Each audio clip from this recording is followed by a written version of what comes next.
नमस्कार मित्रों, मैं राजीव रंजन प्रसाद। आज बात भारतवर्ष की आरंभिक और महान स्त्री शासकों में गिनी जाती रुद्रांबा देवी की, जिन्होंने कुशल प्रशासन और वीरता से काकतीय वंश के गौरव को पराकाष्ठा प्रदान की है। स्वाभाविक प्रश्न है कि काकतीय कौन?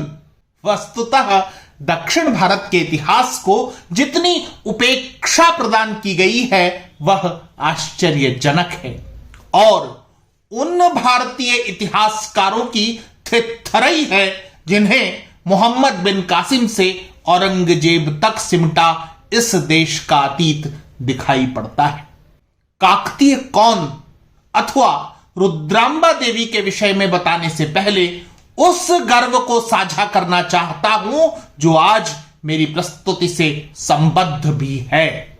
यूनेस्को ने तेलंगाना के मुलुगु जिले के पालमपेट में स्थित ऐतिहासिक रुद्रेश्वर मंदिर को विश्व धरोहर की उपाधि प्रदान की है। इस मंदिर का दूसरा नाम रामप्पा भी है। यह विशिष्ट मंदिर काकतीय विरासत है। संक्षेप में रामप्पा मंदिर को भी जान लेते हैं। इसका निर्माण वर्ष 1213 ईस्वी में आरंभिक काकतीय शासकों में रहे महाराजा गणपति देव ने करवाया था। वे ऐसा मंदिर बनवाना चाहते थे जो लंबे समय तक स्थिर स्थायी बना रहे। इसके लिए उन्होंने जिस शिल्पी को निर्देशित किया उसका नाम था रामप्पा। बाद के अध्ययनों से यह ज्ञात हुआ कि रामप्पा मंदिर जिन पत्थरों से निर्मित हुआ है वे बहुत हल्के हैं, अपितु ऐसे कि कतिपय पानी में भी तैरते हैं। पत्थरों के इसी हल्केपन को शिल्पी ने मंदिर को मजबूती देने के लिए प्रयुक्त किया। बहुधा समय के साथ भारी भरकम पत्थरों से निर्मित मंदिर अपने ही भार से क्षरित होकर चरमराने लगते हैं, वैभव खंडहर में बदलने लगता है, जबकि रामप्पा मंदिर आज भी अपने प्राचीन गौरव को समेटे हुए पूरी दुनिया का ध्यान अपनी ओर खींच रहा है। इस मंदिर की दूसरी विशेषता यह कि इसका नाम गर्भगृह में प्रतिष्ठापित इष्ट देव पर नहीं, निर्माण करवाने वाले राजा पर नहीं, अपितु संकल्पना और निर्मित करने वाले शिल्पी का रखा गया है। विश्व धरोहर रामप्पा मंदिर पर मैं सविस्तार एक कार्यक्रम प्रस्तुत करूंगा। हम बात रामप्पा मंदिर जैसी निर्मितियों की कर रहे थे जिसके निर्माता काकतीय हमारी पाठ्य पुस्तकों में डब्बा गोल हैं, जबकि इनकी महान विरासतों को नष्ट करने वाले अलाउद्दीन खिलजी जैसे क्रूर आक्रांता हमें रटा रटा कर अमर कर दिए गए हैं।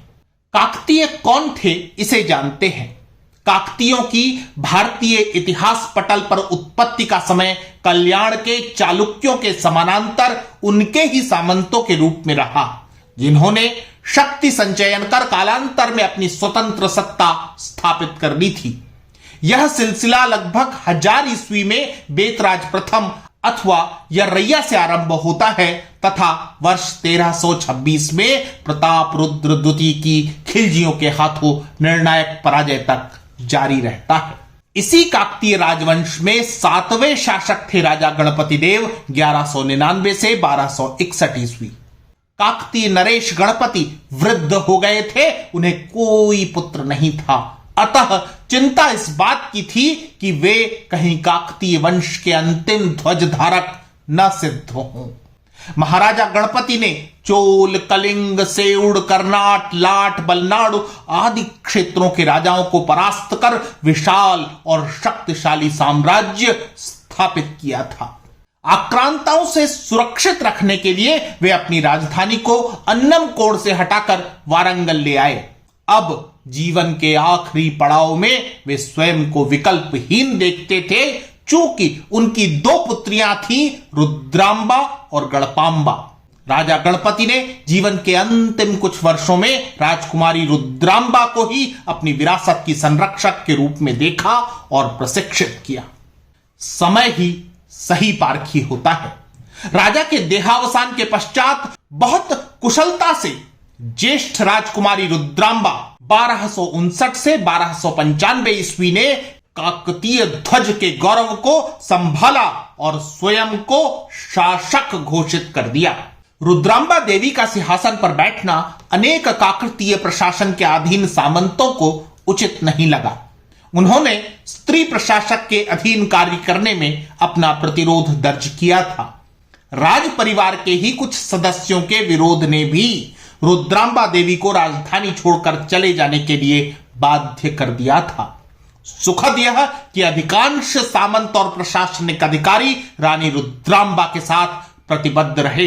अंततः उन्होंने सिंहासन पर निर्णायक अधिकार प्राप्त किया। इन्हीं हलचल वाले समयों में ही कलिंग के गजपतियों ने स्वयं को काकतीय आधिपत्य से अवमुक्त कर लिया। गोदावरी घाटी तथा वेंगी पर भी काकतीय प्रशासन की पकड़ समाप्त हो गई थी।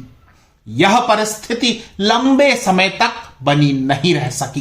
प्रशासनिक पकड़ और अपने सभी विरोधियों को दरकिनार कर देने के बाद रुद्रांबा देवी ने राज्य की सीमाओं के संरक्षण और विस्तार पर ध्यान दिया। गोदावरी की पूरी घाटी सहित वेंगी परिक्षेत्र पर काकतीय ध्वज को पुनः स्थापित कर देना उनकी आरंभिक किंतु बड़ी उपलब्धि थी। इससे शत्रु सजग हुए कि वे स्त्री प्रशासक और कमजोर समझकर रानी रुद्रांबा की अब अवहेलना नहीं कर सकते थे। कलिंग के गजपतियों ने वेंगी पर आक्रमण का जो दुस्साहस किया उसे कुचल दिया गया था। महारानी ने इसलिए गजपति मत्त मातंग सह की उपाधि को धारण किया है। राज्य की दक्षिणी दिशा में पांड्य राज जटावर्मन ने कुड़प्पा के पूर्वी हिस्सों और चित्तूर परिक्षेत्र पर अधिकार कर लिया था, जो रानी रुद्रांबा द्वारा प्रशासित थे। कतिपय अभिलेख प्राप्त होते हैं जिसमें कुछ ही समय के पश्चात काकतीय प्रशासन के अंतर्गत एक कायस्थ सामंत जन्निक देव के अधीन यह पूरा क्षेत्र आ जाता है। यदि संक्षेपण किया जाए तो सत्ता हस्तांतरण के मध्य की अनिश्चितताओं से उबरकर रानी रुद्रांबा देवी ने काकतीय वंश के गौरव को ऊंचाई प्रदान की थी। उनका प्रशासन कितना भव्य रहा होगा इसकी बानगी क्रूर मुसलमान आक्रांता खिलजी द्वारा निर्ममता से तोड़े गए वारंगल किले के अवशेषों को परख कर किया जा सकता है, जिसकी निर्मिति उनके पिता गणपति एवं स्वयं रानी रुद्रांबा की देखरेख में की गई थी। महारानी की कुछ असाधारण युद्ध गाथाओं के वृतांत पर वापस लौटा जाए, इससे पहले आपके लिए यह जानना भी आवश्यक है कि उनके समय में दरबार में इतालियन व्यवसायी और यात्री मार्को पोलो पहुंचा हुआ था, जिसने अपना प्रसिद्ध यात्रा वृतांत भी लिखा है। मार्को पोलो ने महारानी रुद्रांबा की प्रशंसा करते हुए लिखा है, वे मानते हैं कि महिलाएं कुशल प्रशासिकाएं होती हैं। यह बात रानी रुद्रांबा के शासन से भी विदित होती है।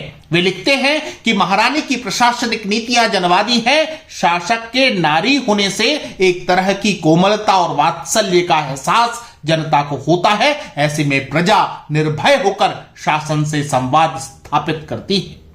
मार्को पोलो के ये शब्द निश्चय ही एक योग्य शासक की वास्तविकता का गुणगान था।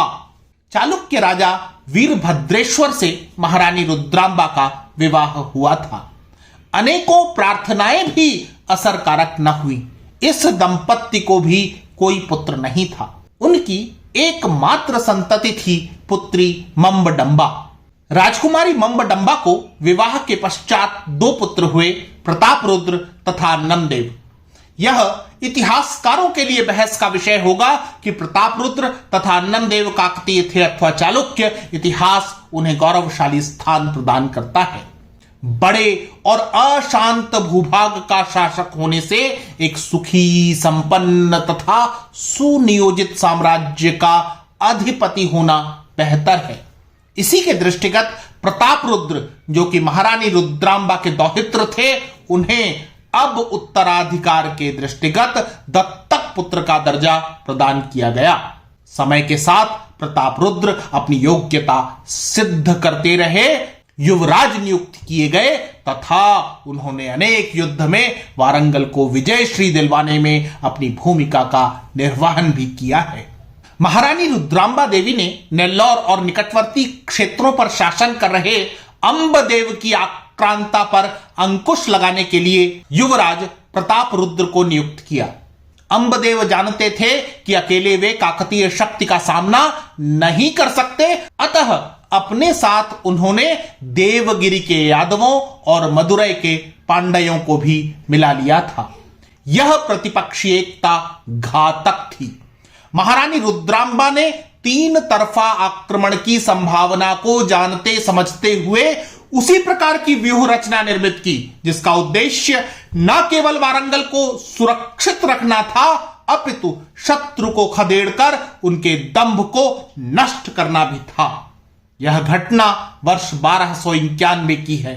शिव योग सारम के अनुसार रुद्रांबा की सेनाओं और कुशल सेनापतियों ने एक ही दिन में 72 किलों पर अधिकार कर लिया। इस असाधारण विजय के फलस्वरूप अंबदेव न केवल पराजित होकर पीछे हटने के लिए बाध्य हुए, अपितु त्रिपुरांतकम सहित आसपास का बड़ा क्षेत्र भी महारानी रुद्रांबा के अधिकार में आ गया था। महारानी रुद्रांबा का देवगिरी के यादवों से लंबा संघर्ष रहा है। इस संघर्ष के दो अलग अलग परिणाम हमारे संज्ञान में आते हैं। देवगिरी के शासक महादेव ने महारानी रुद्रांबा के साथ हुए युद्ध के पश्चात कतिपय अभिलेखों में स्वयं के लिए तिलिंग राव के सिर रूपी कमल का उच्छेदक अथवा तिलिंग देश के शासक रूपी रुई को उड़ा देने वाली भयानक आंधी उल्लेखित किया है। महारानी रुद्रांबा देवी की पूर्ववर्ती विजयों को देखते हुए यह एक अतिशयोक्तिपूर्ण घोषणा प्रतीत होती है।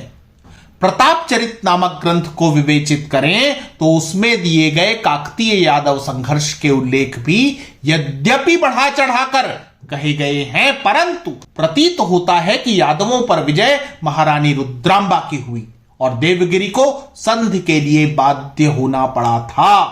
प्रताप चरित में यादवों के 3 लाख सैनिकों और 1 लाख घुड़सवारों को मार दिए जाने का वृत्तांत मिलता है, जो अविश्वसनीय लगता है, परंतु यह विश्वास किया जा सकता है कि कठिन संघर्ष में यादव पीछे हटे और संधि का विकल्प चुना। देवगिरी के शासक ने संधि स्वरूप 1 करोड़ स्वर्ण मुद्राएं प्रदान की। यही नहीं, महारानी रुद्रांबा ने देवगिरी में एक विजय स्तंभ स्थापित कर वापस लौटना सुनिश्चित किया था। पुस्तक the early history of Deccan में लेखक एन वेंकटरमैया तथा सोमेश्वर शर्मा ने अनेक अभिलेखीय साक्ष्यों के आधार पर काकतीयों की देवगिरी पर विजय की घटना को पुष्ट किया है। इस बात को इस तरह भी सुनिश्चित किया जा सकता है कि कृष्णा तुंगभद्रा के बीच का संपूर्ण दोआब क्षेत्र यादवों के हाथ से निकलकर अब काकतीय शासन के अंतर्गत आ गया था। यह विजयश्री के उपरांत ही संभव हो सकता था। यही कारण है कि महारानी के अग्रिम पंक्ति के सेना नायकों के लिए संबोधन था सेउण कटक वेणु कड़ंबन दाव पावक, अर्थात यादव सेना रूपी बांस वृक्षों के लिए भयावह दावाग्नि। समग्रता से यह कहा जा सकता है कि महारानी रुद्रांबा देवी ने सफलतापूर्वक शासन किया, काकतीय गौरव को आगे बढ़ाया, प्रशासन को समृद्धि और स्थिरता प्रदान की। उनके विषय में कहा जाता है कि वे स्वयं युद्ध का संचालन करती थी एवं युद्ध भूमि में उनकी वीरता देखने योग्य रहा करती थी।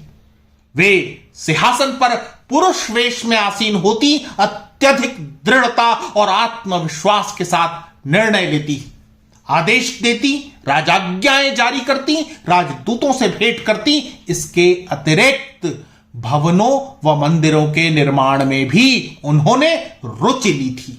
महारानी रुद्रांबा के इस ऐतिहासिक वृतांत में रजिया सुल्तान वाला दुखांत नहीं है। उन्होंने एक स्थिर प्रशासन वर्ष 1295 में अपने देहावसान उपरांत प्रताप रुद्र को हस्तगत किया था। महारानी रुद्रांबा के विषय में हमें जानना चाहिए, तभी हम भारतीय शासकों के गौरव को जान पाएंगे और खिलजियों जैसे आक्रांताओं की क्रूरता का सही विवेचन भी करना तभी संभव हो सकेगा। यह उल्लेखित कर देना आवश्यक समझता हूं कि ब्रिटेन की महारानी के मुकुट में जो डकैती वाला कोहिनूर लटका रहता है, वह अपने मूल रूप में इसी काकतीय शासन की विरासत था जिसे सबसे पहले अलाउद्दीन खिलजी की आक्रांता सेनाओं ने प्रतापरुद्र से लूट लिया था। मित्रों, आज इतना ही। फिर मिलता हूं ऐसे ही किसी ऐतिहासिक वृतांत के साथ। अगर आपको मेरा यह चैनल पसंद आ रहा है तो कृपया इसे सब्सक्राइब करें। आप इस प्रस्तुति को लाइक या शेयर भी कर सकते हैं। नमस्कार।